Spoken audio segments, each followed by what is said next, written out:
வழக்கு மீண்டும் ஒத்திவைக்கப்பட்டிருக்கிறதால நடிகர் தனுஷ் வேதனை அடைஞ்சிருக்காரு. என்ன விஷயம் அப்படின்னா, தனுஷ் பவர் பாண்டி அப்படிங்கிற படத்தை இயக்கி முடிச்சிருக்காரு. படங்கள்ல நடிச்சுட்டு வர்றதுல மிகவும் பிஸியாகவும் இருந்துட்டு இருக்காரு. இந்த நிலையில தனுஷ் எங்களுடைய மகன் அப்படின்னு மதுரை மேலூர் தம்பதியினர் வழக்கு தொடுத்திருந்தாங்க. இந்த வழக்குல தனுஷ் கோர்ட்ல நேர்ல ஆஜராக உத்தரவிடப்பட்டிருந்தது. அதன்படி கோர்ட்ல அவர் ஆஜரானாரு. அத்தோட இந்த வழக்கு ஒரு தீர்வை கண்டுடும் அப்படின்னு அனைவரும் எதிர்பார்த்திருந்தாங்க. ஆனா நீதிபதி இந்த வழக்கை மார்ச் 2ஆம் தேதிக்கு ஒத்தி வச்சிருக்காரு. இதனால தனுஷ் தரப்பு வேதனை அடைஞ்சிருக்காங்க.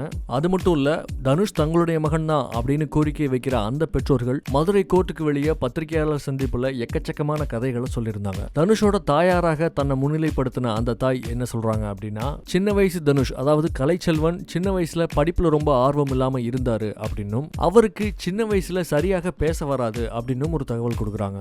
இதனாலதான் பள்ளியில இருக்க பிடிக்காம லெட்டர் எழுதி வச்சுட்டு ஓடி போயிட்டாங்க அப்படின்னும், பின்னால டிவியில தனுஷ் படத்தை பார்த்து தான் தங்களுடைய மகன் அப்படிங்கறத அடையாளம் பிடிச்சதாகவும் சொல்றாங்க. அந்த அம்மா மேலும் கோர்ட்ல என்னுடைய பிள்ளை தனுஷ் கிட்ட நான் பேசுறதுக்கு ட்ரை பண்ணேன். ஆனா தனுஷ் தரப்பும் கஸ்தூரி ராஜா தரப்பும் என்னை அந்த கூட்டத்து பக்கம் நெருங்கவே விடல. என் மகன் கிட்ட ஒரு வார்த்தை கூட பேச விடல. தைரியம் இருந்தா என்ன பேச விட்டுருக்கலாமே அப்படின்னு அந்த தாயார் பதிவு செஞ்சிருக்காங்க. தனுஷ் தரப்பு வக்கீல் என்ன சொல்றாருன்னா, மேலூர் தம்பதியினர் கொடுத்திருக்கிற அடையாளங்கள் பொய் அப்படின்னு நிரூபிக்கப்படும். உண்மையிலேயே அவங்க சொல்ற கலைச்செல்வன் 10ஆம் வகுப்பு படிச்சிட்டு இருக்கும் போது தனுஷ் இங்க காதல் கொண்டேன் படம் நடிச்சிட்டு இருந்தாரு. அதுதான் உண்மை. அதை நாங்க புரிய வைப்போம். அவர்கள் சொல்ற கலைச்செல்வன் தனுஷ் இல்ல அப்படிங்கறத நாங்க ஆணித்தரமாக நிரூபிப்போம். எங்களுடைய வாதம் நான் அவன் இல்லை அப்படிங்கிறது தான். அது கண்டிப்பாக நிரூபிக்கப்படும் அப்படின்னு சொல்லியிருக்காரு. கோர்ட் வளாகத்துல தனுஷும் தனுஷோட அம்மாவும் பரிதாபமாக அமர்ந்திருந்த காட்சி குறிப்பிடத்தக்க ஒண்ணு.